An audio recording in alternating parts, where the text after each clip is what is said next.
Maman, elle dort dans la valise, dit le garçon. Ce que la police a découvert était horrible.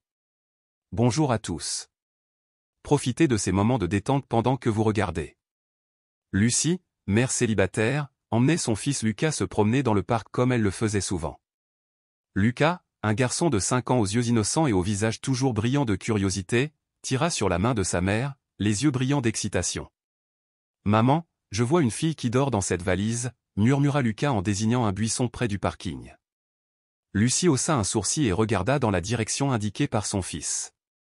Au début, elle pensait qu'il inventait simplement des choses ou qu'il voyait peut-être des déchets jetés. Mais quelque chose dans les yeux de Lucas fit arrêter Lucie. Un sentiment de malaise monta en elle. Elle se rapprocha de l'endroit qu'il lui montrait, sans jamais quitter des yeux l'étrange objet posé au pied d'un arbre. Une valise rouge, volumineuse et poussiéreuse, était nichée au milieu des buissons. Probablement juste des déchets, se dit Lucie, mais elle ne parvenait pas à se débarrasser de l'inconfort grandissant dans sa poitrine. Allons plus près et vérifions ça, maman, dit Lucas, sa voix aussi douce qu'une brise. Lucie ne pouvait pas refuser. Elle s'approcha, rassemblant tout son courage, et poussa la valise hors des buissons.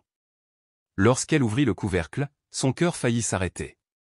À l'intérieur, il n'y avait pas de déchets, mais une personne.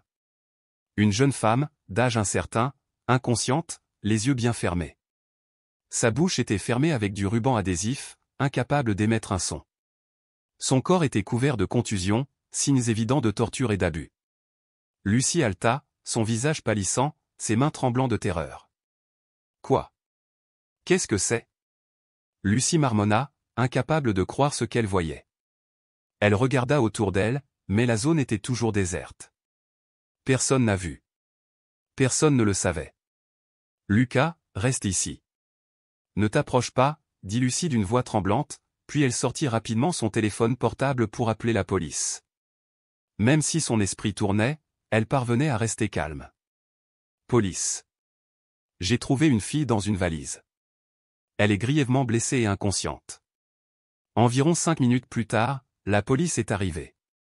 Un groupe de 3 policiers s'est rassemblé près de la valise. L'un d'eux était l'inspecteur en chef Matthew, un homme calme et expérimenté. Matthew s'approcha de la valise, ouvrit le couvercle et regarda à l'intérieur. Il s'est immédiatement tourné vers un collègue et lui a ordonné « Appelez une ambulance immédiatement. Elle a besoin d'une aide urgente. Nous devons la sortir d'ici immédiatement. » Tout le monde est resté en retrait, laissant l'équipe médicale faire son travail.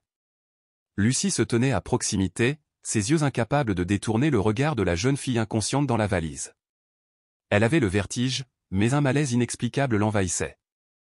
Nous l'emmènerons à l'hôpital tout de suite. Vous n'avez plus à vous inquiéter, a déclaré l'inspecteur Matthew à Lucie, même s'il ne semblait pas particulièrement secoué par la scène. Lucie hocha la tête, mais ne parvint pas à se débarrasser de la peur qui l'envahissait.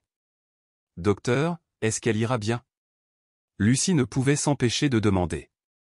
Nous ferons tout ce que nous pouvons. Mais clairement, cette fille a subi d'horribles tortures, a répondu le médecin d'une voix triste. La police a transporté Eva Martin. Le nom de la jeune fille a été confirmé après avoir trouvé ses documents dans la valise à l'hôpital dans un état critique. À l'intérieur de la valise, ils ont également trouvé une note manuscrite floue par l'humidité mais toujours lisible. A-t-elle déjà appris à garder le silence? Ces mots résonnaient dans l'esprit de Lucie. Vous avez appris à garder le silence? Comment quelqu'un pourrait-il faire cela à un autre être humain? Et qui écrirait des mots aussi effrayants? Eva Martin a été transportée d'urgence à l'hôpital où les médecins ont fait tout leur possible pour lui sauver la vie. Même si elle a survécu à la phase critique initiale, son corps était encore couvert de contusions et d'hématomes profonds. Preuve évidente qu'elle a subi une torture brutale. Mais le plus étrange, c'est qu'Eva ne pouvait pas parler. Elle n'était même pas pleinement consciente. Tout ce qu'elle a laissé derrière elle, c'est une expression de peur écrasante dans ses yeux. L'inspecteur en chef Matthew a été chargé d'enquêter sur l'affaire.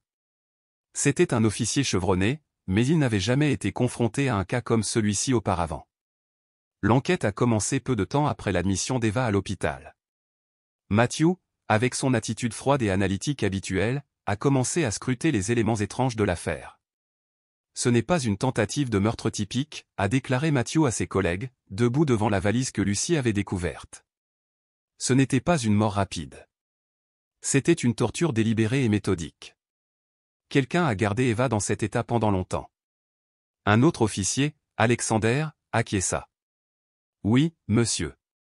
Il n'y a aucun signe de traînée ou de sang, juste quelques petites traces de pneus. Celui qui l'a amené ici a été très prudent. Matthew examina à nouveau la valise en silence. Il ne pouvait ignorer les petits détails, les traces de pneus, l'environnement inhabituellement propre. Tout semblait minutieusement mis en scène. Il sentit quelque chose de caché, une dissimulation plus profonde derrière tout cela. Nous devons revoir les images des caméras de sécurité d'ici, a déclaré Matthew. Si quelqu'un l'a déposé sans être vu, l'agresseur est extrêmement habile.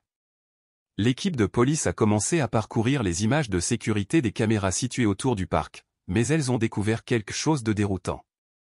Aucune des caméras n'a capturé quelqu'un à proximité de la zone herbeuse où la valise a été trouvée au cours des 12 dernières heures. Pas une seule personne. Cela a fait naître de sérieux soupçons dans l'esprit de Matthew. Quelqu'un a fait ça sans être vu, a déclaré Matthew. Ils ont dû utiliser des méthodes sophistiquées pour brouiller les traces. Nous devons aller au fond des choses. Un autre détail étrange est apparu concernant les antécédents d'Eva Martin. Après avoir reçu des informations de base, Matthew a demandé une vérification plus approfondie de ses antécédents. Eva Martin était une excellente étudiante en médecine, a récemment obtenu une bourse et effectué son internat dans un prestigieux centre de formation médicale à New York. Elle était connue pour être intelligente, ambitieuse et promise à un brillant avenir. Alors, comment s'était-elle retrouvée dans une situation aussi horrible? Matthew et son équipe ont décidé de fouiller dans le passé d'Eva pour voir s'il y avait des signes indiquant qu'elle avait été harcelée ou qu'elle avait eu des problèmes lors de son stage.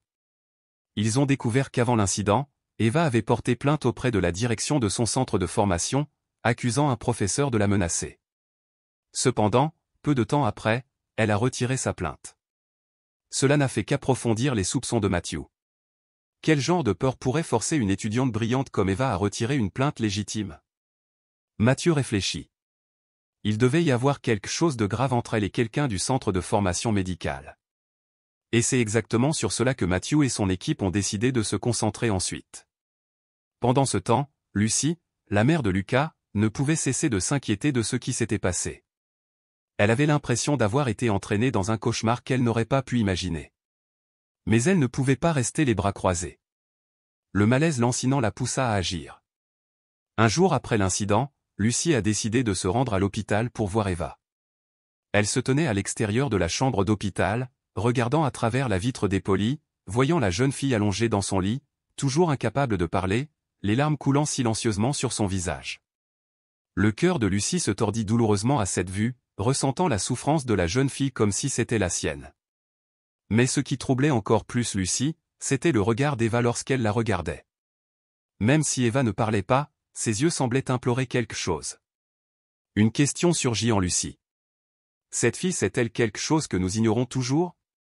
Elle ne pouvait pas rester là. Lucy a décidé qu'elle devait faire quelque chose. Même en tant que mère célibataire ordinaire, elle savait qu'elle ne pouvait pas laisser cette injustice perdurer. 3 jours après son admission à l'hôpital, Eva Martin s'est enfin réveillée. Elle avait l'impression de sortir d'un cauchemar inexplicable. Son esprit se remplissait d'images étranges et floues. Chaque mouvement lui apportait de la douleur, mais le pire était que son esprit restait flou. Elle ne se rappelait pas comment elle s'était retrouvée dans la valise, qui l'avait torturée, ni pourquoi tout cela était arrivé.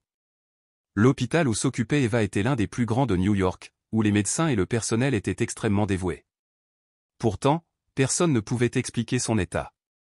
Lorsqu'elle ouvrit les yeux pour la première fois, le premier visage qu'elle vit fut celui de Lucy, la mère qui l'avait trouvée dans la valise rouge. Elle est réveillée, mais elle ne parle pas, a déclaré un médecin à Lucy, d'une voix lourde alors qu'il regardait Eva dans les yeux, la jeune fille assise en silence. Elle a été profondément traumatisée, murmura Lucy. C'est comme si elle était piégée dans une obscurité à laquelle elle ne pouvait pas échapper. Mais après un examen médical plus approfondi, les médecins ont découvert quelque chose de très étrange. Eva n'était pas seulement couverte de contusions et de blessures externes. Il y avait des signes d'utilisation d'un suppresseur neuronal.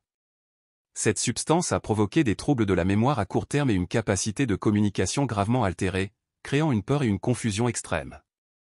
Cette révélation a encore plus déstabilisé les médecins et la police. L'inspecteur en chef Matthew et son équipe d'enquêteurs ont immédiatement reconnu que cette affaire ne ressemblait à aucune affaire d'abus ordinaire. Ils soupçonnaient l'agresseur de posséder des connaissances médicales avancées, utilisant peut-être des techniques pour manipuler l'esprit humain d'une manière qui ne leur était même pas familière. Pendant plusieurs jours, Eva resta silencieuse. Elle ne se souvenait de rien d'avant son accouchement, mais chaque fois que quelqu'un essayait de l'approcher, elle réagissait avec une peur intense. La terreur dans ses yeux était indubitable. Chaque fois qu'un étranger s'approchait, elle reculait, refusant d'entrer en contact, ses mains tremblant comme pour tenter de se protéger d'une force invisible. Lucie restait là, impuissante, regardant Eva se débattre. Elle savait que la jeune fille avait besoin d'aide, mais personne ne comprenait l'ampleur de ce qu'elle avait vécu. Le silence d'Eva agissait comme une barrière impénétrable, gardant le monde extérieur à distance. Lucie ne pouvait pas comprendre les cauchemars qui avaient conduit Eva à ce point. Un jour, Lucie a décidé de se rendre à nouveau à l'hôpital. Elle s'assit doucement à côté du lit d'Eva, regardant la jeune fille dont les yeux étaient toujours bien fermés. « Eva, je sais que tu as très peur, mais je suis là et je ne te quitterai pas. Pourrais-tu me dire ce qui s'est passé ?» La voix de Lucie était douce et pleine d'inquiétude. Pourtant, il n'y eut aucune réponse, seulement le flot constant de larmes coulant sur les joues d'Eva. Mais Lucie n'a pas abandonné. Elle pensait qu'il devait y avoir un moyen d'aider Eva à se libérer de la peur qui l'enveloppait. Lucie commença à s'asseoir silencieusement à ses côtés, n'offrant aucun mot mais simplement sa présence, espérant qu'avec le temps, Eva se sentirait suffisamment en sécurité pour s'ouvrir. Le lendemain, Lucie a parlé avec le médecin d'Eva pour en savoir plus sur son état. « Nous avons essayé toutes les méthodes pour l'aider à retrouver sa mémoire, mais il y a quelque chose de profondément enfoui dans son esprit. Quelque chose dont elle ne semble pas se souvenir, » a expliqué le médecin. Lucie avait l'impression de se trouver face à un mur inamovible. Ces mots la piquèrent, la faisant se sentir impuissante alors qu'elle se tenait aux côtés d'Eva. « Est-ce qu'elle restera silencieuse comme ça pour toujours ?» demanda Lucie, sa voix à peine au-dessus d'un murmure. Le docteur secoua la tête. « Nous continuerons le traitement, mais à moins qu'elle ne s'ouvre, tout pourrait rester un mystère. » Lucie a refusé d'abandonner. Elle s'est jurée de trouver un moyen d'aider Eva à découvrir la vérité et à percer les secrets cachés dans son esprit. « Je vais l'aider. Je ne la laisserai pas souffrir seule, » pensa Lucie. Pourtant, au fond d'elle, Lucie ressentait un malaise grandissant. C'était comme si elle était entraînée dans un tourbillon sans issue. Le mystère entourant le cas d'Eva n'a fait qu'aggraver son anxiété. Qui a bien pu faire ça à Eva? Pourquoi? Épuisée mais déterminée, Lucie ne pouvait se débarrasser du sentiment de danger imminent, comme si quelque chose de sombre se profilait encore. Réalisant qu'elle ne pouvait pas retrouver les souvenirs d'Eva seule, Lucie a décidé de demander de l'aide à des personnes susceptibles d'en savoir plus sur elle. Elle a commencé à rendre visite aux amis d'Eva dans l'espoir de découvrir des indices sur le passé d'Eva.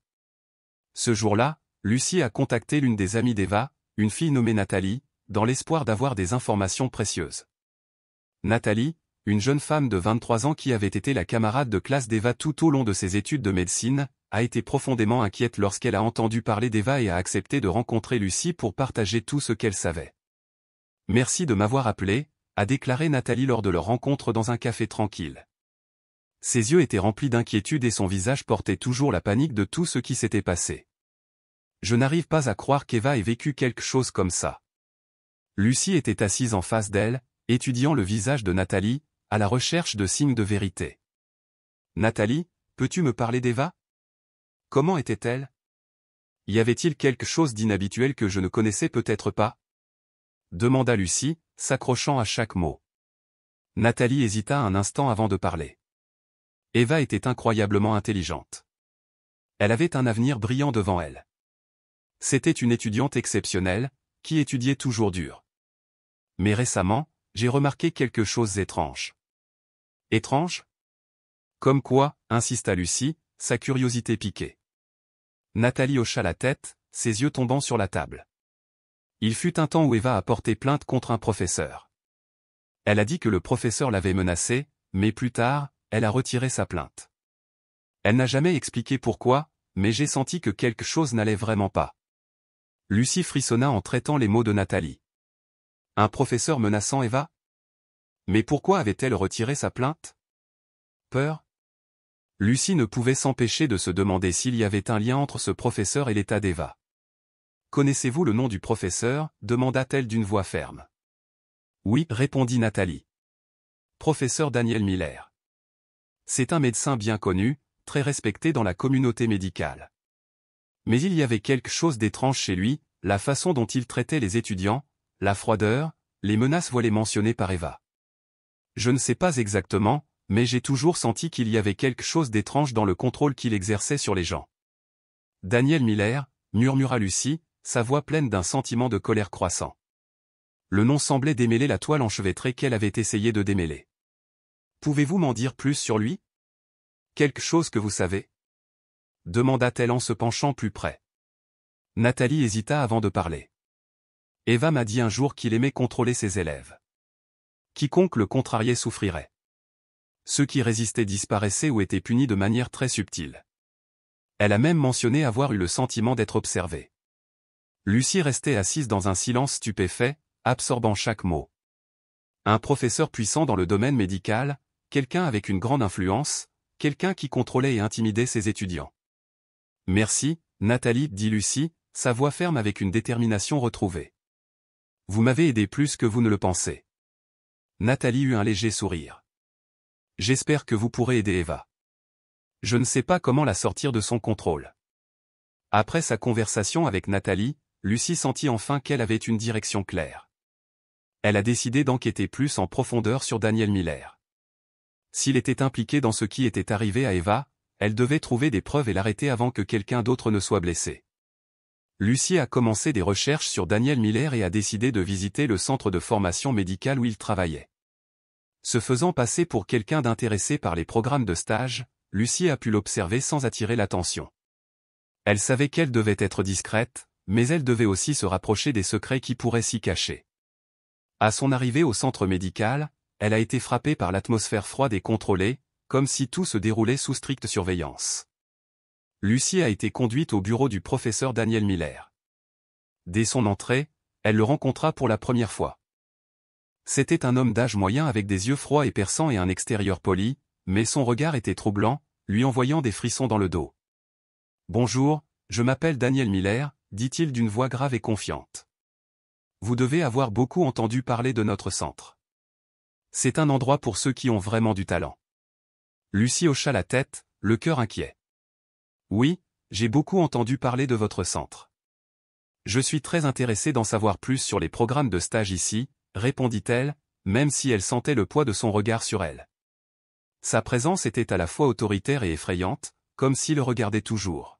« Nous n'acceptons que ceux qui ont de véritables capacités, » dit sèchement Daniel, ses yeux se rivant sur les siens. « Ici, nous formons les meilleurs médecins, les meilleurs experts médicaux. Si vous avez ce qu'il faut, vous aurez certainement votre chance. » Lucie hocha la tête, essayant de rester calme. Elle l'observa attentivement, sentant qu'elle se tenait au bord de quelque chose de dangereux. Une partie d'elle savait qu'il ne s'agissait pas seulement d'une conversation informelle, mais d'un élément clé d'un plan plus vaste qu'elle était en train d'élaborer. Elle avait besoin de tout savoir sur lui. N'importe quel détail, aussi petit soit-il, pourrait être la pièce manquante dans cette affaire. Très bien, je pense que nous pouvons commencer par passer en revue le processus de stage ici, a déclaré Daniel. Mais immédiatement, Lucie remarqua un changement dans son ton. Son regard devint plus froid, comme s'il essayait de tout contrôler. Une atmosphère tendue enveloppait la pièce et Lucie sentit que quelque chose n'allait pas. Daniel commença à expliquer la procédure du stage, mais Lucie ne prêtait plus attention à ses paroles. Au lieu de cela, elle se concentrait sur la recherche de tout signe susceptible de le relier au cas d'Eva. Soudain, elle se souvient de ce que Nathalie lui avait dit, le professeur Daniel Miller adore contrôler. Ceux qui le défient disparaissent ou sont punis subtilement. Lucie ne pouvait s'empêcher de ressentir un lien entre les paroles de Nathalie et l'atmosphère actuelle. Daniel n'était pas un homme normal. Il y avait une tension dans l'air, comme s'il essayait d'instiller une peur invisible que Lucie ne pouvait pas vraiment décrire. Nous n'enseignons pas seulement la théorie, a poursuivi Daniel, sa voix étant désormais nettement moins patiente. Nous enseignons à travailler sous pression. Nous n'acceptons pas ceux qui ne savent pas contrôler. Vous comprenez, n'est-ce pas? Lucie n'a pas répondu immédiatement. Elle hocha simplement la tête. Oui, je comprends. Une seconde de silence passa, et à ce moment, Lucie put ressentir plus clairement que jamais le contrôle que Daniel imposait sur l'espace. Chaque mot, chaque geste avait un but, sceller l'atmosphère, donner aux autres l'impression qu'ils ne pouvaient pas s'échapper. Lucie avait l'impression de tomber dans un piège dont elle ne pouvait pas sortir. « Avez-vous des questions ?» demanda Daniel, son regard la sondant. Lucie resta silencieuse un moment, troublée par sa question. Elle voulait tout savoir de lui, mais ne pouvait pas le demander trop crûment. Elle devait être subtile. « Pourriez-vous m'en dire plus sur les stagiaires qui ont travaillé ici ?» demanda Lucie, essayant de garder un ton calme. J'ai entendu dire que certaines personnes avaient abandonné leurs études à mi-chemin. L'expression de Daniel changea légèrement, un éclair de froideur dans les yeux. Parfois, ceux qui n'en sont pas capables se retirent. Ils ne peuvent pas supporter la pression ou manque de patience. C'est un travail sérieux et nous n'avons pas de place pour les faibles. Le cœur de Lucie s'emballa. La réponse de Daniel n'a fait qu'approfondir ses soupçons sur ce qui se passait au centre. Ceux qui ont abandonné leurs études ne manquaient peut-être pas de capacité. Ils auraient peut-être réalisé les choses horribles qui se passent ici. Et peut-être qu'Eva en faisait partie. Lucie savait qu'elle ne pouvait pas continuer la conversation plus longtemps. Elle sentait que les choses devenaient de plus en plus dangereuses à chaque seconde. Elle devait partir sans éveiller les soupçons de Daniel. « Merci, professeur Miller. Je vais réfléchir à votre offre de stage. » Daniel ne répondit pas, se contentant de hocher froidement la tête. « J'espère que vous y réfléchirez sérieusement. » Une fois de plus, Lucie sentit le contrôle invisible dans ses paroles, une force qui la liait en place. Elle se leva, le remercia et quitta le bureau de Daniel Miller. Ses pas étaient précipités, mais son cœur était lourd de suspicion. Tout ce qu'elle avait entendu, tout ce que Nathalie avait partagé, semblait pointer vers une vérité terrifiante. Lucie savait qu'elle s'était engagée dans une bataille bien plus grande qu'elle ne l'avait imaginée. Et à chaque instant qui passait, tout devenait plus clair. Elle savait qu'elle ne pouvait plus attendre. Après la rencontre tendue avec le professeur Daniel Miller, elle avait le sentiment d'avoir mieux compris une partie de l'histoire, une partie qui la mettait profondément mal à l'aise. Tout ce qui le concernait ne concernait pas seulement les universitaires, il s'agissait d'un jeu invisible de contrôle sur les étudiants qui l'encadraient. Mais Lucie avait besoin de preuves, et elle ne pouvait pas y parvenir seule. Elle a décidé qu'elle devait tout partager avec la police, et l'inspecteur en chef Matthew était le seul à pouvoir l'aider à briser ce mur de secret. Le lendemain, Lucie s'est rendue au commissariat pour retrouver Matthew. Elle avait préparé tout ce qu'elle avait besoin de dire, chaque petit détail depuis sa rencontre avec Nathalie jusqu'à ses soupçons sur Daniel Miller. Elle avait besoin de l'aide de Matthew pour enquêter sur le professeur. « Raconte-moi tout depuis le début, Lucie », dit Matthew lorsqu'elle entra dans son bureau. Sa voix était calme et ferme, mais ses yeux montraient une concentration intense. Il n'était pas étranger aux cas étranges, mais celui-ci était différent. Le nom de Daniel Miller et celui du centre de formation médicale faisaient allusion à une toile dangereuse qu'il ne pouvait ignorer. Lucie a tout raconté, sa rencontre avec Nathalie, les choses que la camarade de classe d'Eva avait partagées sur les menaces qu'elle avait reçues de la part du professeur. Matthew a écouté attentivement, ne manquant aucun détail. Quand Lucie eut fini, Matthew resta silencieux pendant un long moment, réfléchissant. « Il se passe définitivement quelque chose de bien plus important ici, » dit finalement Matthew, brisant le silence. « Les signes que vous avez décrits sont très troublants. Nous devons approfondir Daniel Miller et son centre. » Lucie ressentit une vague de soulagement aux paroles de Matthew, mais elle savait aussi que cette bataille ne serait pas facile. Daniel Miller était une figure influente du domaine médical. S'il voulait le faire tomber, il devrait être extrêmement prudent. Le lendemain, l'équipe d'enquête de Matthew a commencé à surveiller Daniel Miller. La police a recueilli des informations sur son mode de vie. Miller a vécu une vie très privée. Il socialisait rarement et ne participait pas aux activités communautaires ou aux événements publics, un signe clair qu'il voulait garder les choses cachées. Une nuit, alors que Matthew et son équipe étaient parfaitement préparés, ils décidèrent de mener une perquisition secrète dans la maison de Daniel Miller. C'était une décision risquée. S'ils le découvraient, tout ce pourquoi ils avaient travaillé pourrait être ruiné. Mais Matthew n'avait pas le choix. Tout ce que Lucie avait partagé, combiné à ses propres soupçons grandissants, le forçait à agir. L'inspecteur en chef Matthew a dirigé le raid. Ils avaient une décision de justice et tout le monde était prêt au pire. Lucie ne pouvait pas rester derrière. Elle avait besoin de tout savoir, même si c'était dangereux. La maison de Daniel Miller n'était pas particulièrement spéciale. C'était une maison assez simple, rien de très luxueux, mais tout était méticuleusement organisé et semblait soigneusement contrôlé. La porte d'entrée n'a éveillé aucun soupçon, mais une fois que l'équipe est entrée et a commencé une recherche approfondie, elle a découvert quelque chose d'horrible. Une pièce cachée et insonorisée était dissimulée dans un coin de la maison. La porte était bien verrouillée, mais un coup violent d'un policier a brisé la serrure. Lorsqu'ils sont entrés, la scène a stupéfié tout le monde. À l'intérieur de la pièce se trouvaient de nombreuses valises vides identiques à la valise rouge que Lucy avait trouvée dans le parc. De plus, il existait d'innombrables outils médicaux, contraintes et documents bizarres liés à la psychologie comportementale. Tout semblait décousu mais néanmoins interconnecté, créant une image sombre et inquiétante. Nous avons trouvé un morceau de l'histoire, dit Matthew, la voix tendue. Ce n'est pas un cas typique. Il y a tellement d'autres choses que nous ne savons pas encore. Lucy restait silencieuse, regardant la pièce cachée, un sentiment de terreur l'envahissant. Les choses commençaient à s'éclaircir, mais en même temps, elle était parfaitement consciente du danger que présentait cette enquête. Daniel Miller n'était pas qu'un professeur ordinaire. C'était un monstre exploitant son pouvoir pour manipuler et torturer les étudiants sous son contrôle. Matthew a continué à demander à l'équipe de police de recueillir des preuves dans la pièce cachée. Certains documents liés à la psychologie comportementale ont été saisis, même s'ils étaient remplis de symboles énigmatiques et nécessiteraient du temps pour être analysés. Merci, Lucy, dit Matthew une fois la recherche terminée. Vous nous avez beaucoup aidés. Maintenant, nous allons continuer à enquêter sur le lien entre les étudiants disparus et Daniel Miller. Lucy jeta un dernier regard à la pièce cachée, un frisson glacial la parcourant. Elle savait que cette affaire ne faisait que commencer et que de nombreux dangers l'attendaient. Mais il n'y avait désormais plus de retour en arrière. Elle devait continuer. Elle devait s'assurer que des étudiants comme Eva ne souffriraient plus jamais entre les mains de monstres comme Daniel Miller.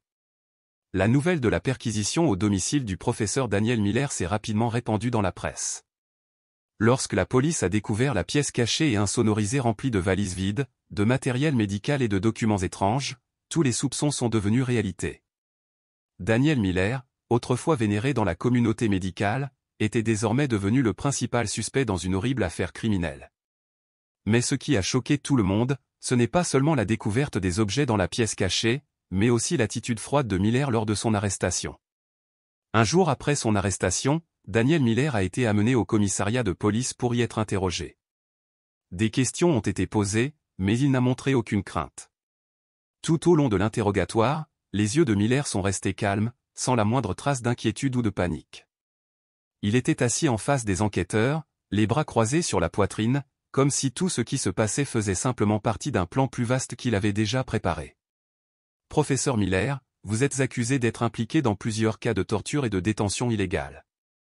Les agents ont découvert une pièce cachée et insonorisée dans votre maison contenant de nombreux équipements médicaux et des documents liés au comportement humain. Avez-vous une explication ? A demandé l'inspecteur en chef Matthew d'une voix sévère. Miller resta silencieux un moment, ses yeux regardant par la fenêtre comme s'il contemplait quelque chose de lointain. Puis il se retourna et répondit calmement, « Je voulais seulement aider mes élèves à apprendre à garder le silence et à comprendre leurs limites. S'ils ne parvenaient pas à surmonter ces limites, je ne pouvais plus rien faire. C'est tout. » La réponse de Miller a stupéfié Matthew et les autres enquêteurs. Il s'était préparé à trouver une excuse, mais il n'aurait jamais pu s'attendre à une confession aussi effrayante. « Apprenez à garder le silence et à comprendre leurs limites, » répéta Matthew, essayant de saisir le sens de ces mots. Miller a maintenu son attitude calme, ne montrant aucun signe de remords. Exactement. Ils avaient besoin d'apprendre, et quand ils apprendraient, ils sauraient comment supporter ces pressions. Sinon, ils ne survivraient pas dans le monde médical. C'était une préparation à la vie. Cela a soulevé une question majeure dans l'esprit de Matthew. Si les élèves de Miller ne pouvaient pas supporter ces leçons, que leur est-il arrivé ? Avait-il commis ces actes inhumains contre ses élèves pour leur apprendre à garder le silence ?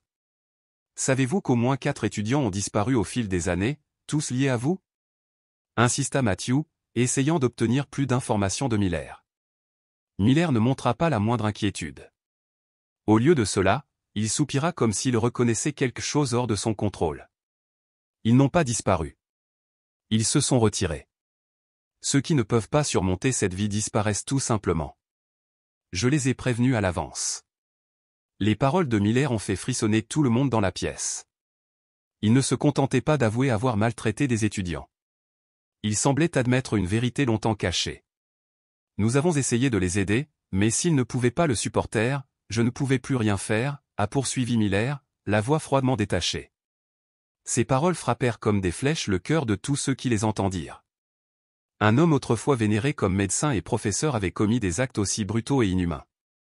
Une question obsédante résonnait dans tous les esprits. Comment quelqu'un peut-il survivre dans un tel environnement tout en étant tenu en si haute estime? Que as-tu à dire sur Eva Martin? Demanda Matthew, déterminé à obtenir les aveux de Miller. Le regard de Miller ne changea pas, mais il y eut un bref éclair de confusion. Eva, c'était une élève talentueuse, mais elle ne comprenait pas ses limites. Elle ne m'écoutait pas et comme les autres, elle ne supportait pas.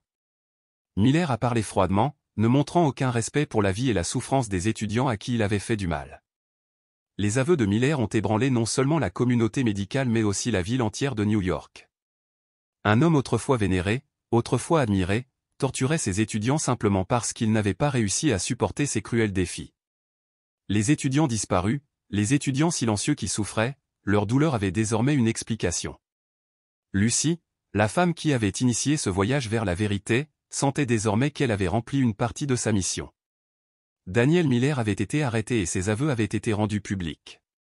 Il a été condamné à 15 ans de prison sans possibilité de libération conditionnelle et s'est vu interdire définitivement d'enseigner.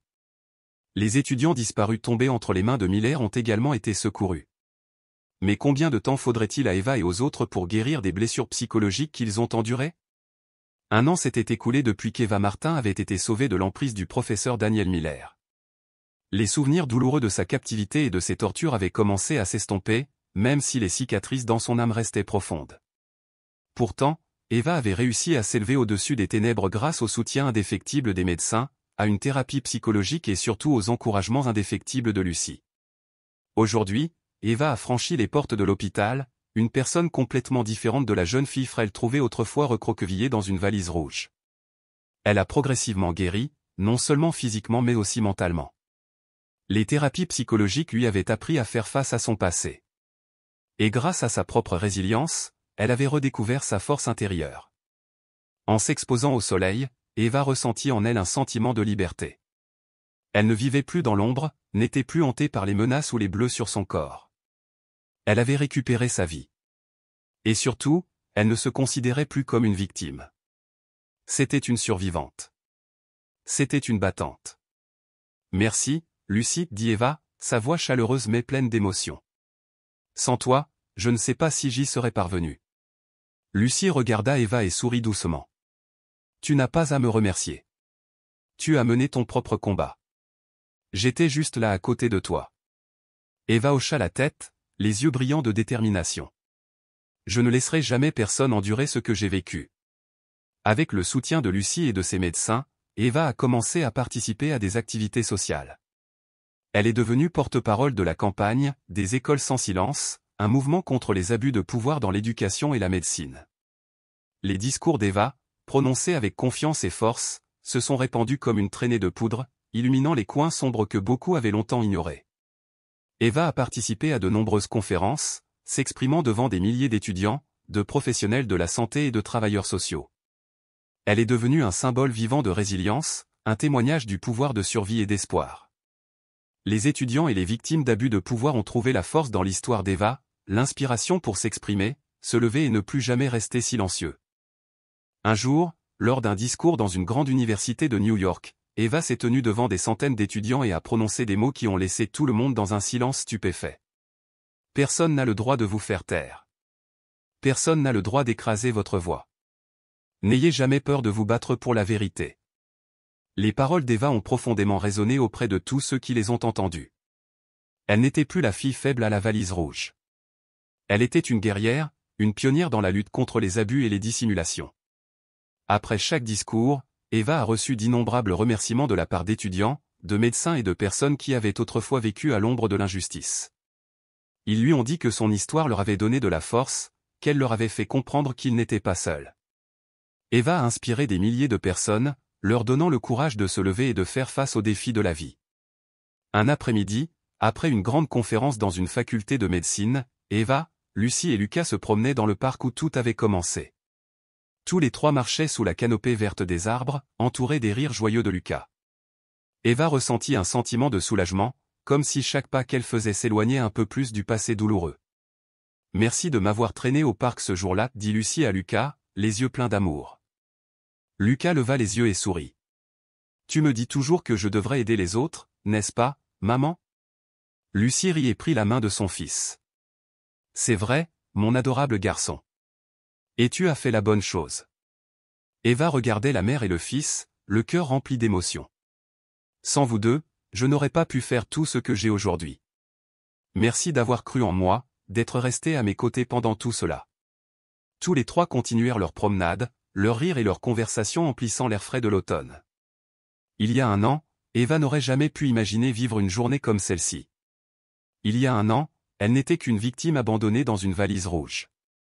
Mais désormais, elle était une survivante, une conquérante et, plus important encore, elle pouvait aider les autres à trouver leur propre voie. Un matin de printemps, alors que la douce lumière du soleil baignait les rues de New York, un événement spécial a eu lieu. Une cérémonie de reconnaissance à l'hôtel de ville où les citoyens se sont rassemblés pour honorer les personnes qui ont apporté une contribution exceptionnelle à la communauté. Et parmi les personnes honorées, Eva Martin, qui a lutté contre la douleur et la brutalité de son passé, a reçu une attention particulière. La ville entière avait suivi le voyage courageux d'Eva au cours de l'année écoulée. Elle n'était pas seulement une survivante. C'est quelqu'un qui a aidé des milliers d'étudiants et de médecins à retrouver la confiance nécessaire pour se lever et faire face à l'injustice. L'histoire d'Eva n'était pas qu'une tragédie. C'était une preuve de persévérance, de sacrifice et surtout de pardon. Lucie, qui avait été aux côtés d'Eva tout au long de ce voyage ardu, se sentait maintenant fière et heureuse. Elle était plus qu'une compagne. Elle était devenue une protectrice, une seconde mère pour Eva. En regardant Eva recevoir son prix, Lucie n'a pas pu retenir ses larmes, des larmes de joie et de fierté. Elle savait que sa fille avait tout vaincu, avait vaincu ses cauchemars les plus sombres et se trouvait désormais au sommet de sa renaissance.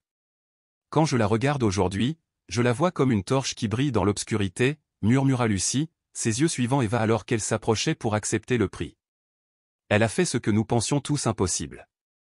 Matthew, l'inspecteur en chef, se tenait à côté de Lucie, hochant la tête en signe d'accord. Elle est un symbole pour tous ceux qui ont souffert, et je crois que son histoire continuera d'en inspirer beaucoup d'autres. Eva monta sur scène, le regard fixe et plein de détermination. Elle s'est tenue devant la foule, a pris le micro et, avant de dire un mot, elle a regardé les gens qui la regardaient, ceux qui l'avaient aidée tout au long de son long voyage. Elle aperçut Lucie dans la foule, les yeux de sa mère pleins d'amour et de fierté. Je tiens à exprimer ma plus profonde gratitude à tous ceux qui m'ont soutenu, qui ne m'ont jamais abandonné. Ceux qui ont cru en moi et m'ont donné la chance de changer, de devenir plus forte, a commencé Eva, la voix douce mais pleine d'émotion. Mais ce que je veux souligner aujourd'hui, c'est que mon histoire n'est pas la seule. Je ne suis pas la seule personne à avoir enduré ce genre de douleur. Il y a beaucoup, tellement d'étudiants, de médecins qui ont été opprimés, menacés et blessés par des abus de pouvoir. Je suis ici aujourd'hui non pas parce que j'ai tout surmonté, mais parce que je veux vous aider tous à trouver votre propre voie. Chaque mot prononcé par Eva résonnait comme une déclaration puissante, non seulement pour les personnes présentes à la cérémonie mais pour la communauté dans son ensemble. Elle ne voulait pas seulement être une survivante. Elle voulait être une lueur d'espoir, un guide pour ceux qui avaient été réduits au silence. Plus important encore, elle voulait que tout le monde sache que personne ne devait souffrir seul. Après le discours d'Eva, toute la salle a applaudi. Le public s'est levé et lui a réservé une longue ovation. Ils n'ont pas seulement applaudi sa survie, ils l'ont applaudi pour avoir utilisé son histoire pour changer la vie de milliers de personnes. Elle était un symbole de force, de renaissance et de foi en un avenir meilleur. Un peu plus tard, alors que la cérémonie se terminait, Eva et Lucie quittèrent l'hôtel de ville pour se diriger vers les rues animées. Ils ne parlaient pas grand-chose, mais chacun savait ce que ressentait l'autre. Eva avait reçu la reconnaissance qu'elle méritait et, plus important encore, elle avait trouvé la liberté dont elle rêvait. « Merci, Lucie, » dit Eva en regardant la femme qui se tenait à ses côtés. « Sans toi, je ne serais pas ici aujourd'hui. » Lucie sourit, serrant doucement la main d'Eva. « Tu as tout fait toi-même. Tu es la personne la plus forte que je connaisse. » Lucas, aujourd'hui âgée de 6 ans, est arrivée en courant avec un sourire éclatant. « Maman, Miss Eva, puis-je jouer avec elle ?» Eva baissa les yeux sur le garçon, ses yeux doux et chaleureux. « Bien sûr, Lucas, j'adorerais jouer avec toi. » Ils marchèrent tous les trois dans la rue, des rires et des conversations joyeuses remplissant l'air. Eva avait retrouvé confiance en la vie et en elle-même. Et plus important encore, elle avait redécouvert l'amour, le soutien et l'acceptation de son entourage. Ce qu'elle avait vécu ne pourrait jamais être effacé. Mais elle savait désormais qu'elle pouvait prendre le contrôle de sa vie, aider les autres et transformer ses souffrances passées en force pour l'avenir. L'histoire d'Eva Martin nous enseigne que même face à la souffrance et à la cruauté, nous avons toujours la capacité de nous relever et de riposter. La force ne vient pas du fait de ne jamais tomber. Cela vient du fait de se relever à chaque fois que nous tombons. Nous ne devrions jamais rester silencieux face à l'injustice et aux abus. Nous devons trouver notre voie pour nous protéger et protéger ceux qui nous entourent. La persévérance, le courage et le soutien de la communauté sont les clés pour surmonter tout défi. Si vous avez apprécié cette histoire, nous vous invitons à la liker et à vous abonner à notre chaîne. Votre soutien nous motive à continuer à raconter des histoires réconfortantes presque chaque jour. Nous sommes très reconnaissants de votre soutien. À bientôt.